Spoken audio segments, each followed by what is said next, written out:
If you thought Facebook and Apple were already going through a war on privacy, you haven't seen anything yet.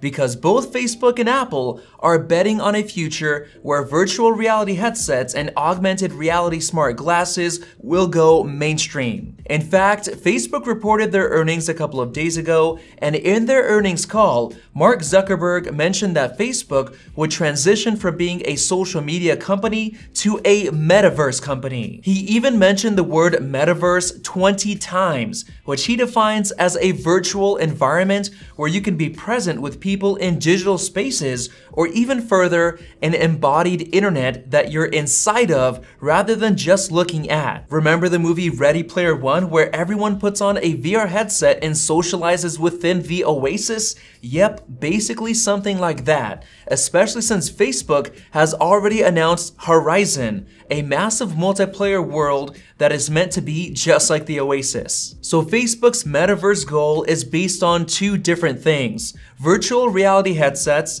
like Facebook's wildly successful Oculus Quest 2, and of course, Facebook's future augmented reality smart glasses. And considering the fact that almost a fifth of Facebook's employees are now working on these VR and AR headsets, Facebook is pretty serious about this being the future. Meanwhile, Apple is also rumored to be working on their own high-end virtual reality headset and their own augmented reality smart glasses, so they'll be directly competing with Facebook, but with a far greater focus on privacy and protecting user data. But before I get into Apple's part of the VR headset story, I want to get into the history of Facebook's efforts in the metaverse space. In 2014, Facebook bought out the VR headset company Oculus after the success of their Oculus Rift headset, with Mark Zuckerberg claiming that Oculus has the chance to change the way we work, play, and communicate. At the time, Mark even mentioned his vision of people putting on an Oculus VR headset and doing things like studying in a classroom of students and teachers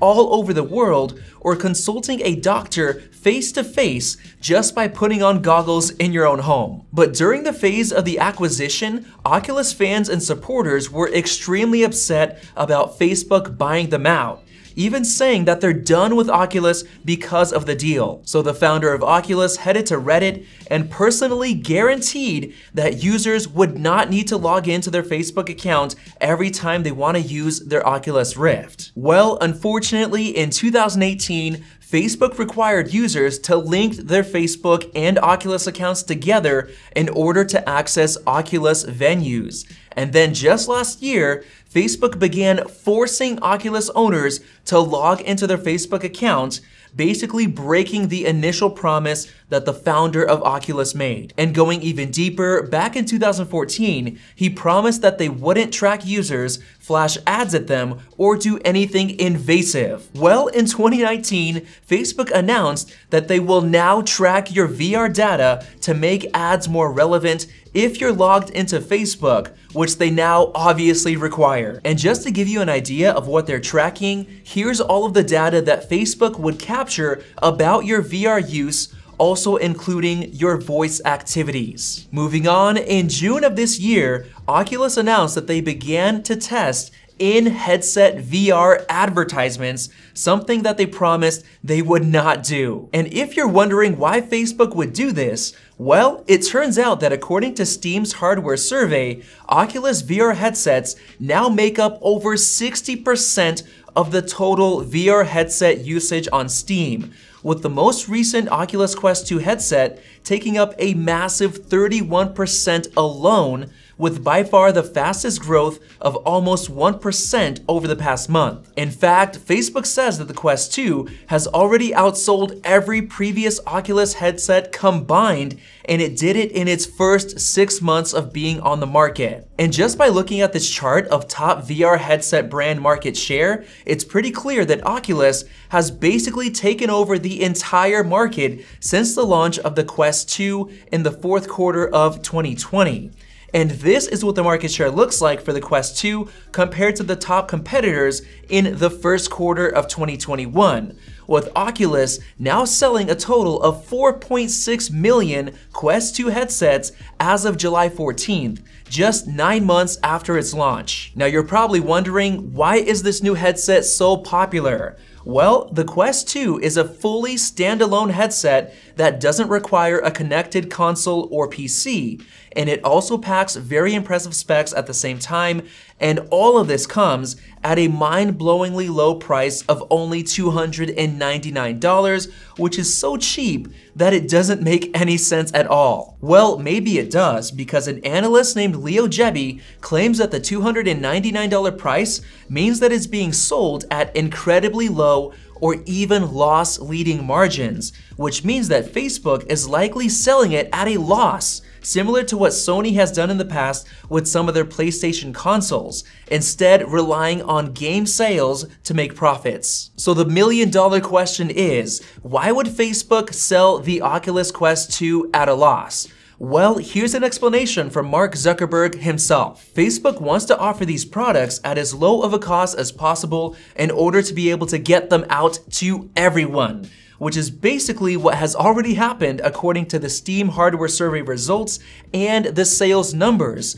And the analyst Leo Jebby believes that with this strategy, Facebook has basically priced all of their competitors out of the market, basically creating a monopoly in the VR headset space. And if we really dig deep, the real reason why Facebook was able to get the price down so low is because from the very beginning, they knew they were planning on serving ads to VR headset wearers, which is incredibly shady because Facebook waited until they sold millions of Quest 2 headsets and essentially became a VR monopoly before finally admitting that they're gonna enable ads. And in Facebook's earnings call just a couple of days ago, the word advertising was mentioned 28 times, with Mark Zuckerberg claiming that advertising will be an important part of Facebook's strategy to profit off of the metaverse. And on top of all of that, they just announced that they're doubling the storage of the Quest 2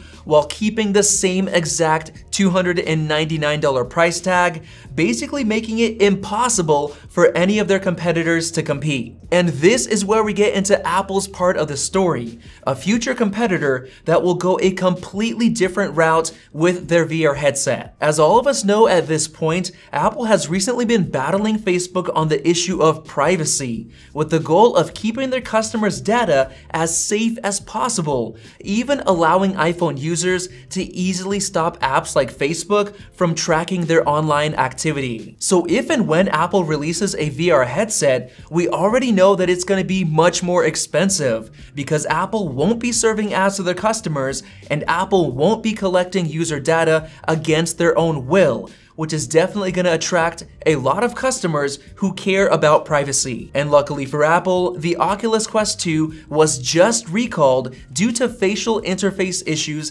that can apparently cause rashes like you see in this photo. So with that, let's now dig into a bunch of leaks to see what we should expect from Apple in terms of a future VR headset. Apple has been working on a VR headset ever since they started publishing patents for video goggles all the way back in 2013. And 3 years later, they hired a leading virtual reality researcher and dedicated hundreds of employees to a secret research unit for AR and VR headsets. And earlier this year, Mark Gurman from Bloomberg, who is the most reliable Apple leaker, claimed that Apple's first VR headset would be a pricey, niche precursor to Apple's more ambitious AR glasses. And he even mentioned that they would be launching in 2022 to compete with Facebook's Oculus headset, among other rivals. The information then came out with a leak claiming that the VR headset would feature dual 8K displays with eye tracking, which is much better spec than Facebook's Quest 2 that uses dual 2K displays. And apparently, Apple's VR headset will come packed with over a dozen cameras to track both hand and eye movements. And going even further, the information claims that they actually viewed a late-stage prototype that should look something like this, and apparently they think it could cost as much as $3,000, which is absolutely insane. But luckily, Ming-Chi Kuo came out a couple of months ago and claimed that the VR headset would cost around $1,000, which is a much more believable price. And a couple of weeks ago, a Twitter user named Scoble claimed that Apple's VR headset would launch at next year's WWDC event alongside a new iPod, which would actually be the perfect Apple event to release this headset in my opinion. So with all that said, if Apple's VR headset does release next year, it for sure will outperform and outspec the Oculus Quest 2, while at the same time providing greater security and privacy protection, but for a much higher $1,000 or so price tag. But in my opinion, Facebook is still gonna dominate the VR headset market with their much cheaper $300 Quest 2, since they've been working on the platform and game library for a long time, while on the other hand, a much smaller amount of people who really care about privacy and quality will go for Apple's headset, if they're willing to deck out the high amount of cash. But the story doesn't end there, because the main part of the metaverse actually has to do with Facebook's and Apple's future augmented reality smart glasses, which could potentially go as viral as the modern smartphone. And if you're interested in what Apple and Facebook could be doing with their smart glasses, go ahead and click the circle above to subscribe for more videos like this one. Definitely check out one of those two right there. Thanks for watching, and we'll see you in the next video.